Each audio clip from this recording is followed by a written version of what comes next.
오늘 하나님께서 저와 성도 여러분에게 주시는 하나님의 말씀은 마태복음 7장 15절부터 19절까지 말씀입니다. 제가 봉독합니다. 함께 보시죠. 거짓 선지자들을 삼가라. 양의 옷을 입고 너희에게 나오나 속에는 노락질하는 일이라. 그의 열매로 그들을 알지니 가시나무에서 포도를 또는 엉겅퀴에서 무화과를 따겠느냐. 이와 같이 좋은 나무보다 아름다운 열매를 맺고 못된 나무가 나쁜 열매를 맺나니 좋은 나무가 나쁜 열매를 맺을 수 없고 못된 나무가 아름다운 열매를 맺을 수 없느니라. 아름다운 열매를 맺지 아니하는 나무보다 찍혀 불에 던지우느니라. 아멘. 하나님께서 우리에게 성경을 주신 이유는 하나님이 어떤 존재인가를 정확하게 알게끔 하기 위해서 성경을 우리에게 주셨습니다. 그리고 이 산상수훈은 하늘나라 복음의 비밀을 주님께서 그 당시 하나님을 아버지라 부르는 유대인들을 향해서 주신 말씀입니다.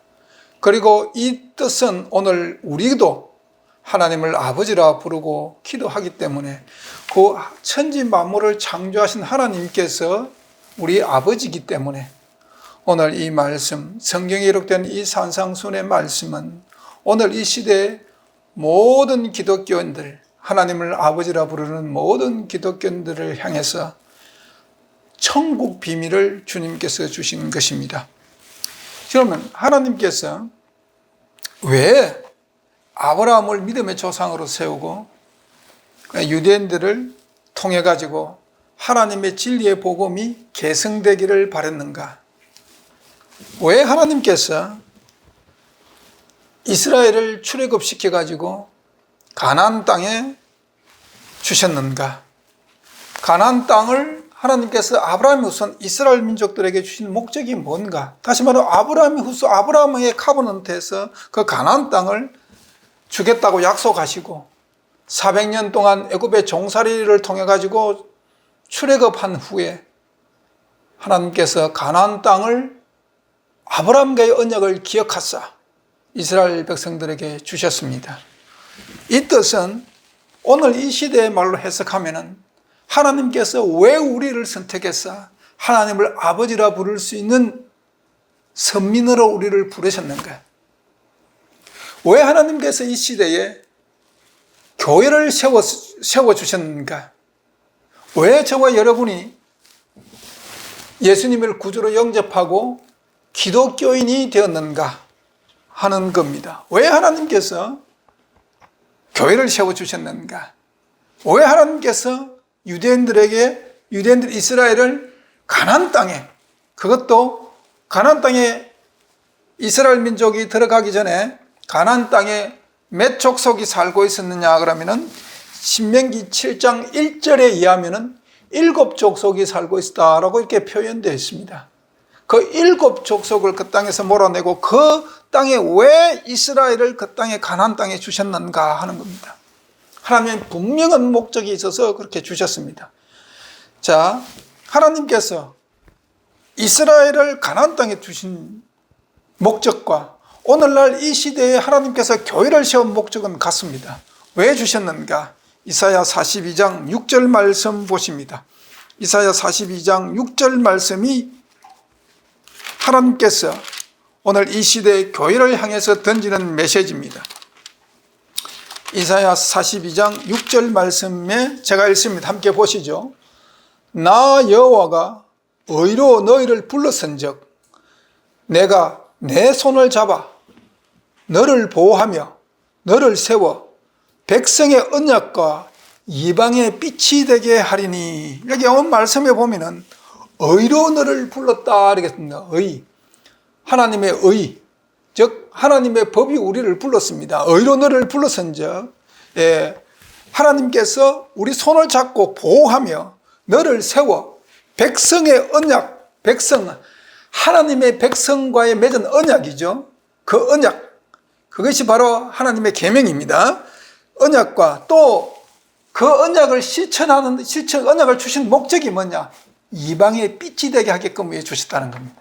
다시 말씀드리면 교회를 세운 이 시대에 교회가 왜 존재하느냐?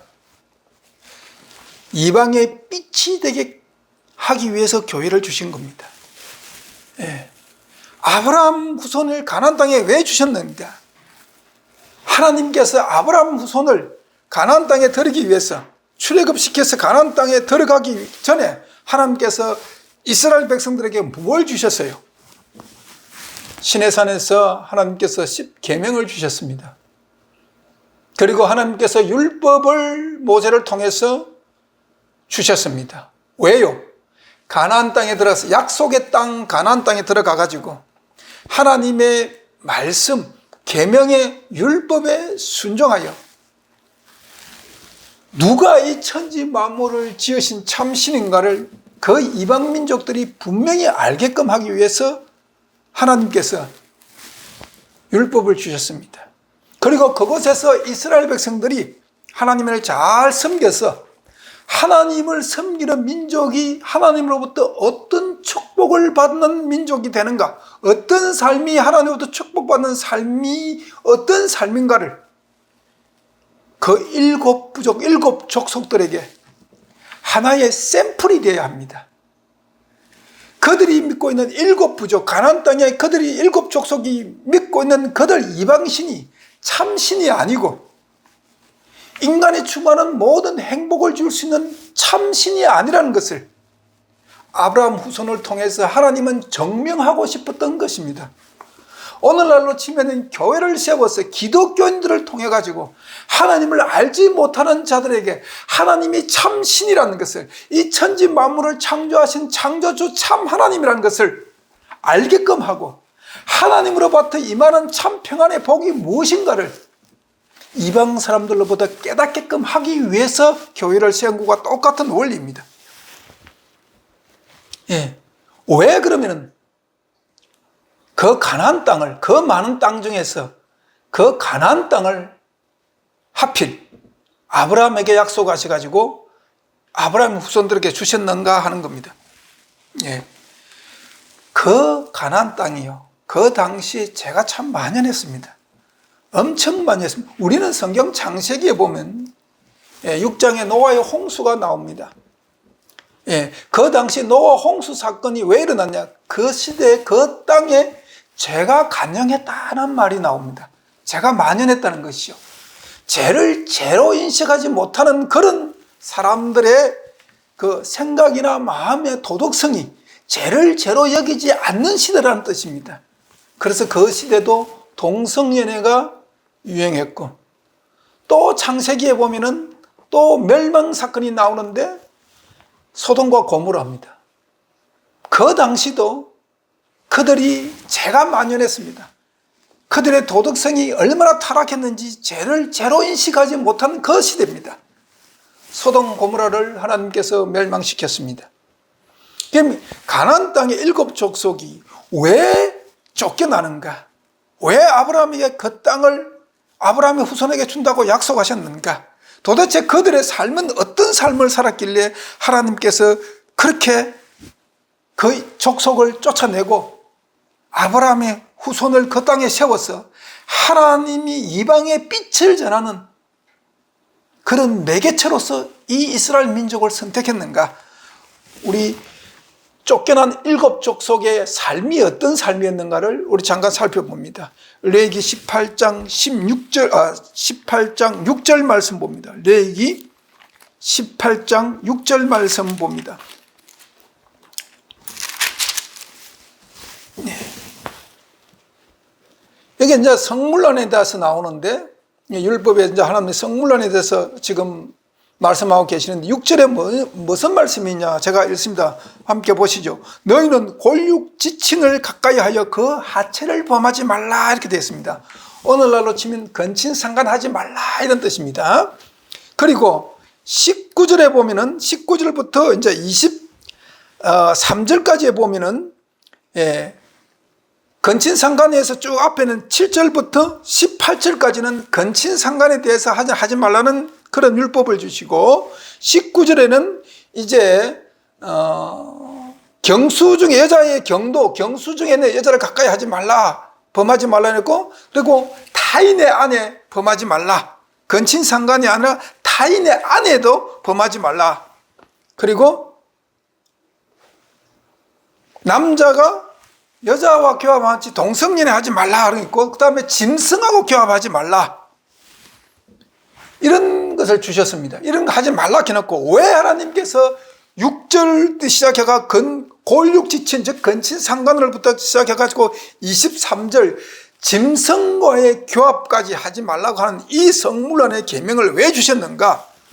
자, 24절 25절 두 계절 함께 보십니다. 레위기 18장 24절 25절 두 계절입니다. 제가 읽습니다. 함께 보시죠. 너희는 이 모든 일로 스스로 더럽히지 말라. 내가 너희 앞에서 쫓아내는 족속들이 이 모든 일로 인하여 더러워졌고 그 땅도 더러워졌으므로 내가 그 악을 인하여 벌하고 그 땅도 스스로 그 거민을 토하여 내느니라. 이 가나안 땅에 살던 7 족속이 이런 죄를 짓고 살았습니다. 골육지친을 가까이하여 성을 즐기도 이래도 거기에 대한 죄의식이 없었습니다. 동성연애에 대한 죄의식이 없었습니다. 짐승과 교합해도 죄의식이 없었어요.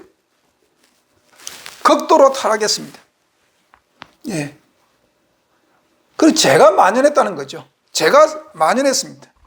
그곳에, 그래서 하나님이 그곳에 이스라엘 민족을 그것에 두어서 그들의 삶을 통해 가지고 하나님을 잘 섬기고, 하나님을 잘 섬긴다는 말은 하나님의 말씀, 하나님이 가나안 땅에 들어가기 전에 모세를 통해서 다시 한번 기억해 반복해 주신 그 하나님의 율법, 하나님의 계명을 잘 지켜서 하나님의 축복을 받아서 하나님을 알지 못하는 가나안 족속에게 하나님의 이름을 높이고 그분이 참 신인 것을 그들로 깨닫게끔 하고, 또 그리고 하나님이 우리를 만드시 창조하신 그 목적대로 우리가 하나님께 순종함으로 말미암아 하나님께서 한량없이 인간에게 주시는 그 축복이 무엇인가를 깨닫게끔 하기 위해서, 다시 말씀드리면 이사야 42장 6절의 말씀처럼 이방인의 빛이 되게끔 하기 위해서 그 가나안 7 족속을 쫓아내고 그 땅에, 제가 만연한 그 땅에 아브라함의 후손 이스라엘을 심었던 것입니다. 그것이 유대인들의 사명이었습니다. 유대인들을 하나님이 부르시고 가나안 땅에 유대인들을 심은 목적은 가나안 땅의 사람들의 하나님을 알지 못한 이방인들에게 하나님의 참빛, 그 빛을 전하게끔 하기 위해서 그 땅에 유대인을 심었습니다. 유대인이 하나님을 받은 사명입니다. 그것이 하나님을 잘 섬겨서 그 이방인들로 말미암아 하나님을 깨닫고 믿게끔 하기 위해서 심었던 것입니다. 그건 유대인들의 사명이죠. 그게 이스라엘 백성들이 자기를 하나님께서 선택받았다는 선민사상, 그 선민사상을 주신 목적이 뭐냐? 선택한 민족 왜 선택했느냐? 이방인의 빛이 되기 위해 선택했습니다. 오늘 이 땅에 교회를 왜 세웠는가? 오늘 이 땅에 왜 우리를 하나님께서 부르셔가지고 하나님을 아버지라 부르고 예수 그리스도를 통해서 죄를 도말해 주시고 십자가의 은혜로 말미암아 우리가 하나님께 나아갈 수 있는 길을 여셨는가? 그것은 하나님을 알지 못하는 자들에게 본이 되게끔 위해서, 빛이 되게끔 하기 위해서 우리를 부르신 것입니다. 그런데 이스라엘이 하나님의 뜻대로 하나님을 잘 섬겼습니까? 우리가 성경 역사를 통해서 그걸 쭉 봐야 됩니다. 하나님은 분명히 아브라함을 믿음의 조상으로 택했어요. 그리고 그 후손들에게 가나안 땅을 주겠다고 축복하고 언약을 맺었어요. 그게 창세기 12장 1절부터 4절까지 기록되어 있는 아브라함의 커버넌트입니다. 그런데 이스라엘 민족이 정말 하나님의 그 온전한 사랑의 뜻을 잘 깨닫고 하나님의 법을 잘 섬겨서 하나님의 이름을 영화롭게 하고 이방의 빛이 되었느냐? 그러면 얼마나 좋겠습니까? 자, 우리 출애굽 사건부터 한번 쭉 훑어봅시다. 출애굽해가지고 이스라엘 백성들이 이제 종의 신분에서 자유인의 신분으로 바뀝니다. 그래서 홍해바다를 건넜습니다. 홍해바다를 건넜다는 것은 종인으로 살던 나의 삶을 죽는 겁니다. 홍해바다에 나를 수장시키는 겁니다. 오늘날로 치면 죄의 종이던 우리가 침례로 말미암아 예수 그리스도와 함께 죽는 것을 상징하는 거죠. 홍해바다를 건넌 것은 그때부터는 자유인입니다. 홍해바다를 건너가지고 애굽에서 그들을 종살이 시키던 모든 애굽의 군사들을 홍해바다에 다 수장시켰습니다. 그리고 홍해바다를 건너므로 말미암아 이스라엘 민족들에게는 종의 삶이 아니라 자유의 삶이 그들에게 주어졌습니다. 마음대로 하나님을 섬길 수 있는 이제 자유인의 신분이기 때문에 종의 신분이 아니기 때문에 정말 자기가 하나님을 잘 섬길 수 있는 그런 환경이 그들에게 주어졌습니다. 그런데 홍해바다를 건너가지고 사할 길을 건넜습니다. 사할 길을 걸었습니다. 그 광야를 사할 길을 걸었습니다. 출애굽기 15장에 보면은 이제 홍해바다를 걸고 나서 모세의 노래가 휘황찬란하게 막 이렇게 전개됩니다. 출애굽기에. 그리고 15장 22절부터 이제 사할 길을 걷는 후에 마라에 도착했는데 마실 물이 없어가지고 불평합니다. 그때부터 불평합니다. 예, 그때 하나님께서 모세에게 한 나뭇가지를 가리키죠. 모세가 그 나뭇가지를 이제 마라에 그 물이 있어서 마실 수 없는 그 썸물을 그 나뭇가지를 물에 던짐을 말미암아 그 물이 단물이 되어서 이스라엘 백성들이 먹습니다. 히브리 말로 나자레라는 말이 나뭇가지라는 뜻이 있습니다. 즉 여기서 나뭇가지를 던져서 썸물을 단물로 만든 이 나뭇가지는 나사렛 예수님을 표상하는 것이죠. 하여튼 출애굽기 15장 22절부터 그 마라의 썸물 사건을 통해 가지고 또 불평합니다. 그러면 썸물을 단물로 만들어주신 하나님에 대해서 감사해야죠. 자기들이 불평한 것에 대해서 뉘우쳐야죠. 그런데 16장 딱 넘어가면은 출애굽기 16장 딱 넘어가면 2절 3절부터 그때부터는 또 먹을 음식 가지고 불평합니다. 애굽에 있을 때 파와 마늘과 부추를 먹고 고기 가마 곁에서 고기를 먹을 그때를 생각하면서 음식을 통해서 불평합니다. 또 그 불평으로 끝나지 않고 그래서 하나님 메추라기를 주잖아요. 또 만나를 주잖아요. 그런데 그 불평은 끝나지 않습니다. 17장에 출애굽기 17장에 들어가면 무리바 물 사건, 마실 물이 없어가지고 하나님을 또 원망합니다. 모세가 반석을 쳐서 물을 냅니다. 그래서 그를 마사 또는 무리바 이렇게 이야기하죠. 계속 불평합니다. 그럼 끝납니까? 출애굽기 32장에는 금송아지 사건이 나옵니다. 금송아지를 만들고 춤추고 노는 사건들이 나옵니다. 여러분, 가나안 땅에 들어가기 전에 벌써 이들은 그들에게 하나님께서 홍해바다를 건너서 그들에게 종의 신분에서 자유의 신분을 허락해 주셨는데도 그들은 여전히 불평과 불만으로 가득 찼었습니다. 하나님께 감사하고 하나님의 법을 지키고 하나님의 법을 존경하는 그런 삶이 아니라 400년 동안 종살이한 그 자기 민족을 이스라엘을 하나님께서 홍해바다를 건너가지고 그 애굽을 다 수장시키고 애굽의 모든 사람들을 수장시키고 하나님의 백성으로 선택된 민족으로 선택해 주신 것에 대해서 감사해야죠. 감사해야죠. 그런데 그들은 여전히 불평밖에 없었습니다. 그러면 가나안 땅에 들어가서는 어땠습니까? 가나안 땅에 들어가서는 어땠습니까? 우리 여호수아서 잠깐 봅니다. 여호수아서 24장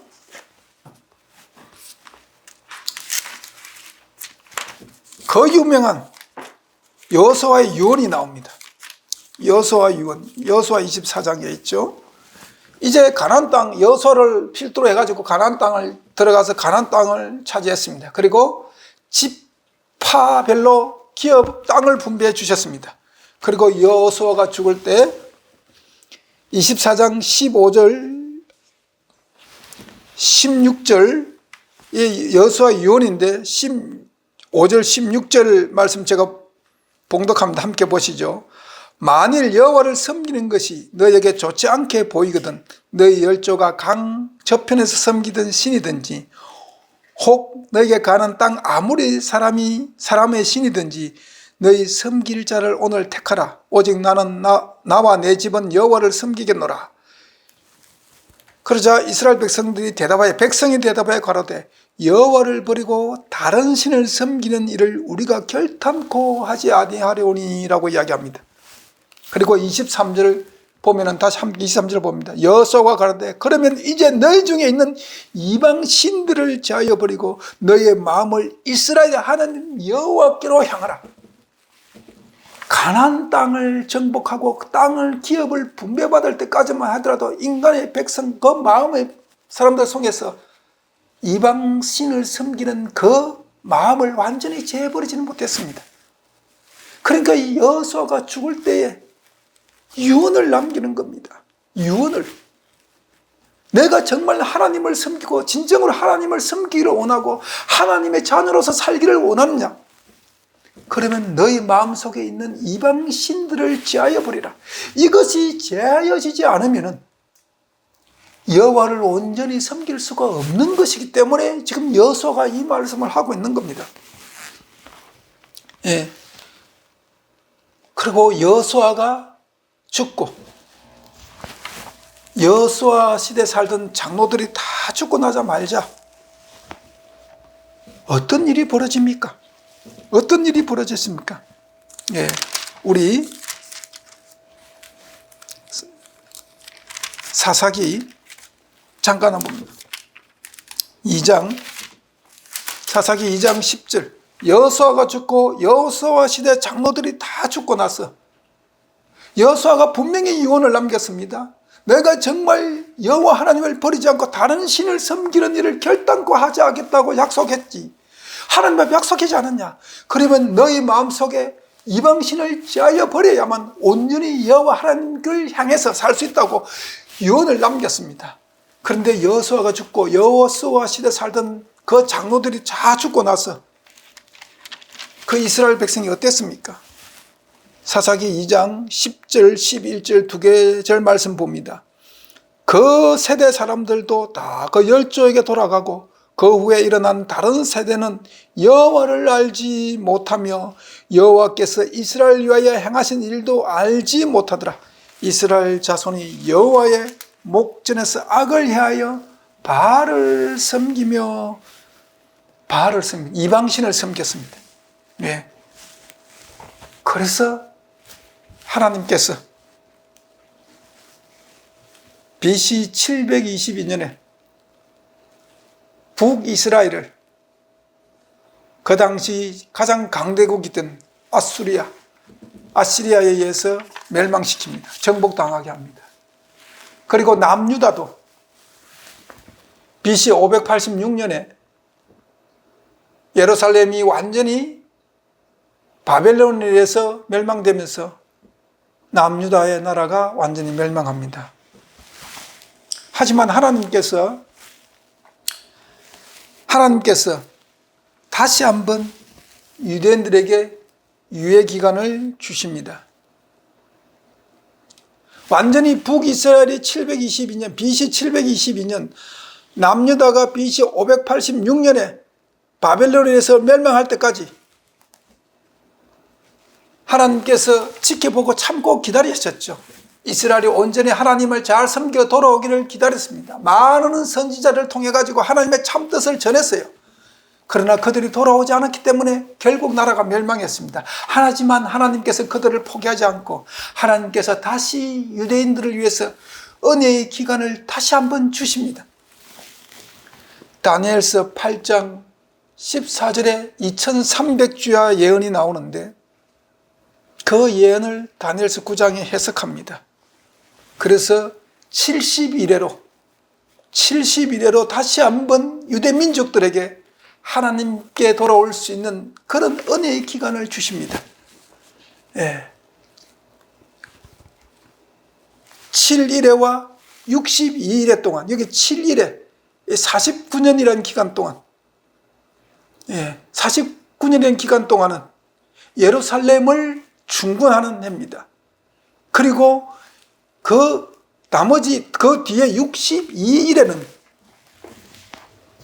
이제 메시아를 맞이할 준비를 하고 이스라엘 백성들이 메시아를 맞이할 준비를 하는 유예 기간을 주셨습니다.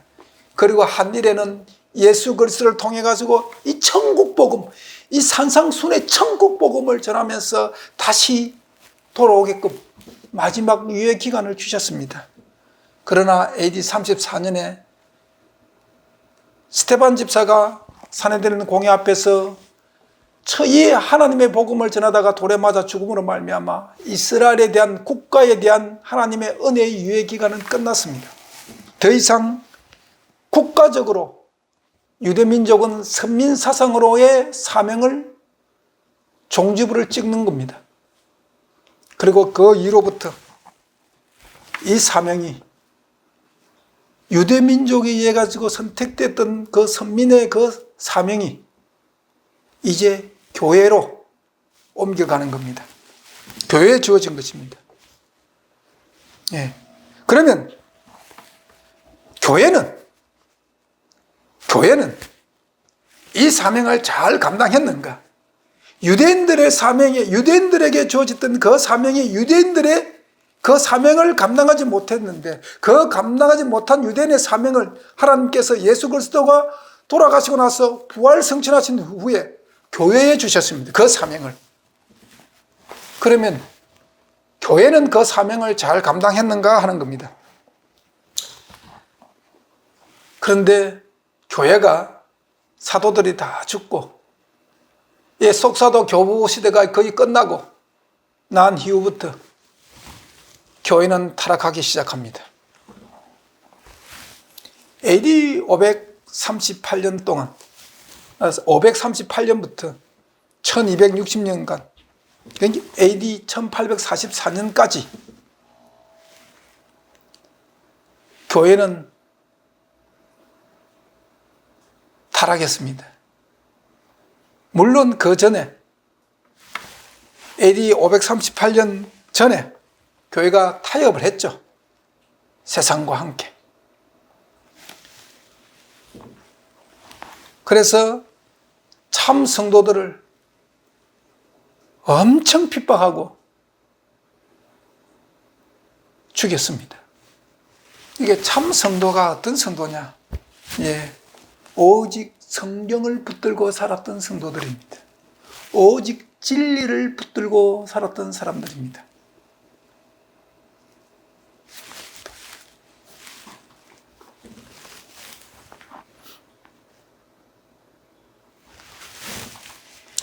그들은 교회가 타락함으로 말미암아 교회가 성경을 버리고 그들이 교리를 만들었습니다. 교리를 만들었습니다. 그 교리에 굴복하지 않고 오직 성경대로 살고자 작정하고 성경의 말씀에 의해서 신앙생활했던 사람들을, 그 시대 참 성도들입니다. 그 성도들을 핍박하는데 교회가 앞장섰습니다. 그리고 화려한 건물을 지었습니다. 면죄부를 팔아가면서, 성경에 없는 말도 안 되는 면죄부를 팔아가면서 돈을 거두어가지고 화려한 저 바티칸 궁전을 지었고 그 호화스러운 삶을 그들이 살았습니다.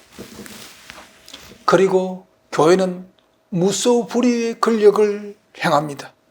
정치와 종교와 군사를 한 손에 움켜쥐고 전 유럽을 무소불위의 권력으로 휘둘렀습니다. 여러분 너무나도 잘 아는 카노사의 굴욕 사건 아시죠? 신성 로마 제국 황제 하이니 4세가 그 당시 교황 그레고리 7세를 찾아가 가사노까지 찾아가 가지고 눈 속에 맨발로 사흘 동안 맨발로 무릎 꿇고 빌었던 사건 아시죠? 그게 카노사의 굴욕입니다. 이렇게 무소불위의 권력을 행했습니다. 그때에 교회가 휘둘렀던 그 권세가 얼마나 크고 얼마나 강했던지 그때 유행한 말이 있습니다. 교황은 태양이고 황제는 달이다 그랬습니다. 여러분 잘 생각해 보십시오. 태양 주위로 지구가 돕니다. 지구 주위로 달이 돕니다. 그러면 교황은 태양이고 황제는 달이다. 교황의 권세가 얼마나 큰지 대비해주는, 교황이 가진 무소불위의 권력이 얼마나 대단한가를 단적으로 보여주는 말입니다. 그리고 교회는 그때 하나님의 법과 때를 변경시켰습니다. 십계명을 변경시키고 안식일을 주일로 변경시킨 사건을 여러분 잘 알 겁니다. 이게 교회의 타락이었습니다. 그런데 1517년 10월 31일 날 이제 종교개혁이 일어납니다. 마틴 루터를 필두로. 물론 그전에도 종교개혁을 준비하는 그런 많은 사람들이 있었죠. 위클리프라든지 그런 사람들이 있었죠. 후스, 제롬 같은 분들이 있었습니다. 그러나 1517년 10월 31일 종교개혁이 단행됩니다. 마틴 루터를 해가지고 당시 종교개혁자들이 일어났어요. 오직 성경으로 돌아가자는 캐치프레이를 걸고 개신교가 탄생했습니다. 이제 개신교가 탄생한 지 500년이 조금 지났습니다. 몇 년 지났죠. 그럼 이 시대에, 현 시대의 교회는 하나님께서 맡겨준 사명을 잘 감당하고 있는가 하는 겁니다. 하나님께서 맡겨준 사명을 잘 감당하고 있는가? 우리가 한번 되돌아보고 짚어봐야 합니다. 오늘날 교회는 정말 하나님께서 우리에게 맡겨주신 빛의 사명을 잘 감당하고 있는가 하는 것이죠.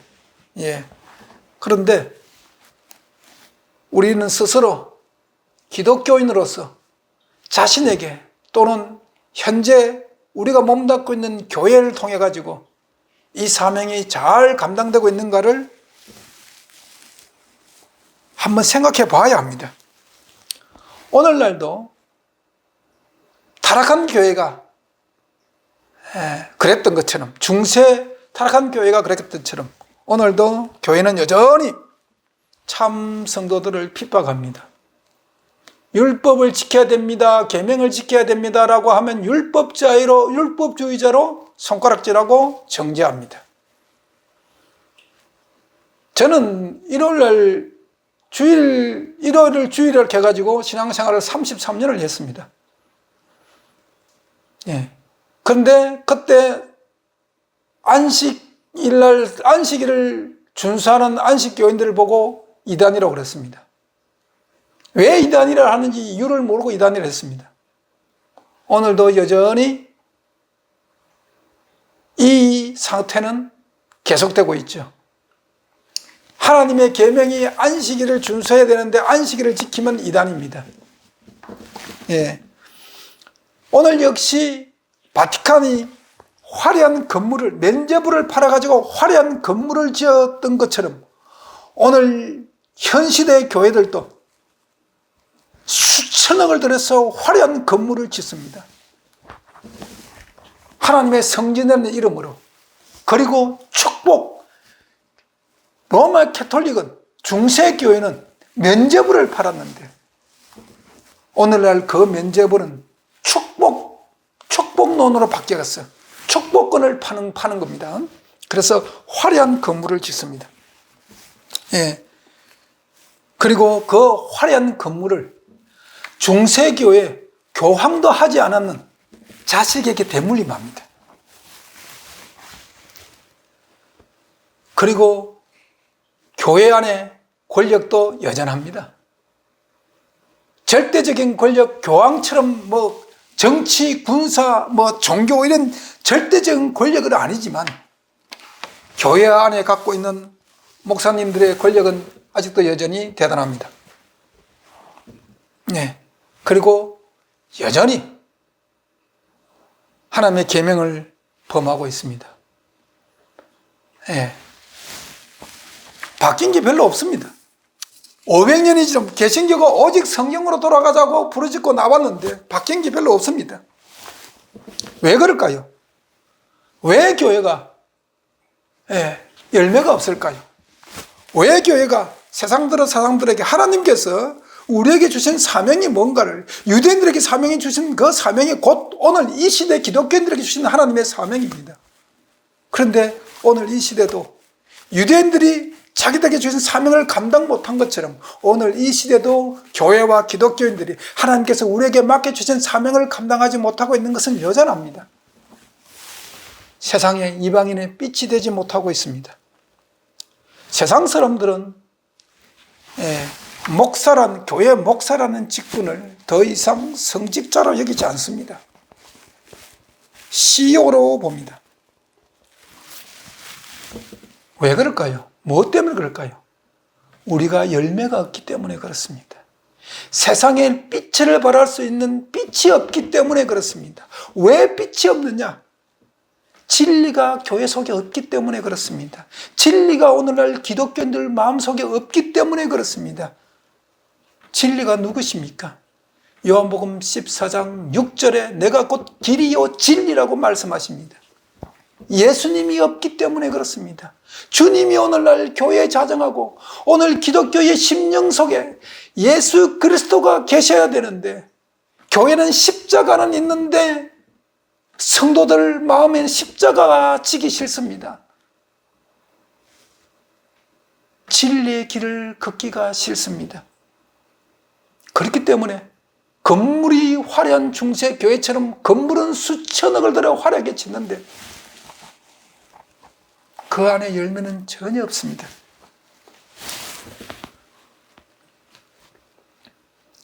마가복음 11장 12절부터 14절까지 말씀 봅니다. 마가복음 11장 12절부터 14절까지 말씀 함께 봅니다. 이 시대의 교회를 향해서, 이 시대 기독교인들을 향해서 주님께서 우리에게 던지는 메시지입니다. 11장 12절 14절 12절에서 14절까지 말씀 봅니다. 이튿날 저희가 베다니에서 나왔을 때에 예수께서 시장하신지라 멀리서 잎사귀 있는 한 무화과 나무를 보시고 혹 그 나무에 무엇이 있을까 하여 가셨더니 가서 보신즉 잎사귀 외에 아무것도 없더라. 이는 무화과의 때가 아님이라. 예수께서 나무에게 일러 가라사대 이제부터 영원토록 사람이 내게서 열매를 따먹지 못하리라 하시니 제자들이 이를 듣더라. 여러분, 무화과 나무는 열매 맺는 유실수로서 꽃이 피지 않고 열매 맺는 나무는 무화과 나무밖에 없습니다. 또 무화과 나무는 유대 국가를 상징하는 나무입니다. 한국에는 무궁화 나무가 있고 일본은 벚꽃나무가 있듯이 이 무화과 나무는 유대 국가를 상징하는 나무입니다. 이 무화과 나무의 비유가 뭐냐면 유대인들이 하나님 선민으로서 잡으시면 대단하고 아브라함의 후손이라는 그런 혈통주의는 대단한데 아브라함처럼 그런 열매가 없는 겁니다. 아브라함처럼 그런 삶을 살기를 싫어했거든요. 그래서 이 무화과 나무의 비유를 비웁니다. 모세의 자리에 앉았어. 모세의 자리, 그게 가장 상석이었죠. 앉아서 하나님의 율법을 강론하는데 그들은 율법을 전혀 지키지 않았습니다. 예루살렘 성전, 예수님 당시 있었던 그 예루살렘 성전은 헤롯 성전입니다. 46년 동안 지어가지고 화려했습니다. 얼마나 화려했느냐. 그 당시에 유행했던 말 중에 아름다움을 논하기 전에 먼저 예루살렘 성전을 보고 나서 아름다움이 무엇인가를 논하라고 이야기할 정도로 그 예루살렘 성전을 화려하게 46년 동안 지었는데 그 속에 하나님을 섬긴다고 하는 그 제사장들과 그 서기관들과 사두개인들과 이런 종교 지도자들에게서 열매는 전혀 없었던 것입니다. 그래서 지금 주님께서 무화과 나무의 비유를 배웁니다. 여러분, 무화과 나무를 실제로 한번 보세요. 그 가지가 굉장히 연합니다. 사람이 그 무화과 나무 가지에 올라갈 수가 없어요. 너무 쉽게 부러집니다. 그래 무화과 나무는 어디 뭐 집 짓는데 또는 가구를 만드는 데 쓸 목재로서는 전혀 가치가 없습니다. 오직 무화과나무가 딱 한 가지 가치가 있는데, 그것은 무화과는 나무에서 무화과를 여는 그 열매뿐입니다. 그 외에는 무화과나무는 그 외에는 가치가 전혀 없는 나무예요. 그런데 이 무화과나무의 비유가 뭐냐면, 그 무화과 잎이 무성합니다. 무화과나무 잎은 굉장히 크거든요. 화려합니다. 그리고 무화과나무 잎에 가려가지고 무화과나무의 그 열매가 잘 보이지 않을 정도로 무화과 잎은 크고 화려하고 무성합니다. 그런데 예수님께서 무화과나무를 가셔가지고 시장 가서 가셨는데 열매는 전혀 없는, 그러면 무화과나무는 열매를 맺을 때 무화과나무의 가치가 있는 것이지, 열매가 없을 때는 무화과나무 그 가치가 전혀 없다는 것입니다. 그러니까 열매 맺지 못하리라 하니까 무화과나무 그 다음날 말라 버리거든요. 다시 말씀드리면은, 오늘날 교회가 아무리 웅장하고 화려하고 대리석으로 돌을 붙이고 대리석으로 바닥을 깔고 강대상을 화려하게 꾸미고 수천 달러 들이는 그런 강대상을 갖다 놓는다 할지라도, 예수 그리스도의 향기가 없으면 무화과나무를 버린 것처럼 버림을 받는다는 것입니다. 오늘날 많은 기독교인들이 깊이 생각해야 될 말입니다. 우리는 다, 교회 다니시는 분들은 다 지금까지 자기는 하늘나라 간다고 생각합니다. 자기는 하늘나라 백성이라고 생각합니다. 그래서 기도할 때 하나님 아버지라고 부르고 예수님을 나의 구주, 나의 러드라고 부릅니다. 그런데 지금 무화과나무의 비유를 이방인들에게 예수님이 하신 게 아니라 유대인들을 향해서 하신 겁니다. 오늘날 말씀드리면 하나님을 아버지라 부르는 모든 기독교인들을 향해서 던진 말씀입니다. 오늘날 다시 좀 더 확대하게 말씀드리면, 오늘 이 세상에 존재하는 모든 교회에게 이 무화과나무의 비유를 던진 겁니다. 현 시대 우리는 유대인입니다. 물론 혈통으로는 유대인이 아니지만 아브라함 후손이 아니기 때문에, 그러나 영적으로는 우리는 아브라함의 후손입니다. 우리 왜 아브라함의 후손이냐? 요한복음 1장 잠깐 봅니다. 요한복음 1장 12절 13절 두 개 말씀 제가 읽습니다. 함께 보시죠. 영접하는 자, 곧 그 이름을 믿는 자들에게 하나님의 자녀가 되는 권세를 주셨으니 이는 혈통으로나 육적으로나 사람의 뜻으로 나지 아니하고 오직 하나님께로서 난 자들입니다. 다시 말하면 예수 그리스도를 영접하고 거듭난 사람은 이제는 아브라함의 후손입니다. 우리가 바로 선민입니다. 예수님의 이 모든 산상수훈의 설교 말씀은 선민들을 향해서 주신 겁니다. 왜? 세상에 빛이 되게 되기 때문에, 이방의 빛이 되게끔 하기 위해서. 오늘날 기독교라는 소리를 듣고 오늘날 목사라는 직분이 CEO라는 직분을 듣는 이 시대의 많은 기독교인들이 깊이 생각해 봐야 합니다. 하나님께서 우리를 부르셔서 우리를 쓰시기를 원합니다. 우리에게 하나님이 부르신 것을 소명이라고 이야기합니다. 왜 하나님께서 우리에게 소명을 주셨는가? 사명을 주시기 위해서 주신 겁니다. 그러면 소명받은 자가 사명받은 자로 쓰임받은 자가 되기 위해서는 내 속에 진리의 빛이 있어야 됩니다. 진리의 빛이 내 속에서 나갈 수 있는 그 진리, 참 진리가 내 속에 있어야 됩니다. 그 참 진리를 깨달으면 열매가 맺히는 겁니다. 하나님께서 여러분들이 너무나 잘 아는 갈라디아서 5장 22절, 23절 두 계절 말씀에 기록되어 있는 성령의 9가지 열매가 여러분 심령 속에 맺혀져야 합니다. 왜냐하면 성령의 열매, 이 9가지 열매가 곧 우리 주 예수 그리스도의 성품이기 때문에 그렇습니다. 초대교회 사도들이 바울을 중심, 베드로 이렇게 많은 사도들이 바나바도 있고 마가도 있고 누가도 있고 많았죠. 그 시대 초대교회 성도들이 정말 불모지 하나님을 알지 못하는 이방 선교를 통해 가지고 위대한 초대교회 역사를 이루었던 이유는 그 사도들 심령 속에 참빛, 참 진리가 있었기 때문에 그런 겁니다. 예. 그래서 그들은 어디 가든지 간에 예수 그리스도를 증거했던 겁니다. 신학을 증거한 것이 아니라 예수 그리스도를 증거했습니다. 그래서 교회가 세워졌던 것입니다. 그래서 그들이 안디옥에서 크리스찬이라는 이름을 들었던 겁니다. 오늘날 이 시대를 살아가는 많은 기독교인 여러분, 우리는 하나님께서 우리를 쓰시고자 우리를 부르셨다는 것을 기억하셔야 합니다. 오늘 마태복음 7장 15절부터 19절까지의 말씀, 이것은 하나님께서 우리를 부르신 목적입니다. 목적은 열매를 맺게 하기 위해서 불렀습니다. 왜 열매를 맺어야 되는가? 사명자로 쓰기 위해서입니다. 이방의 빛이 되게끔 하기 위해서입니다. 성령의 9가지 열매, 우리 갈라디아서 5장 22절 23절 말씀 마지막으로 보십니다.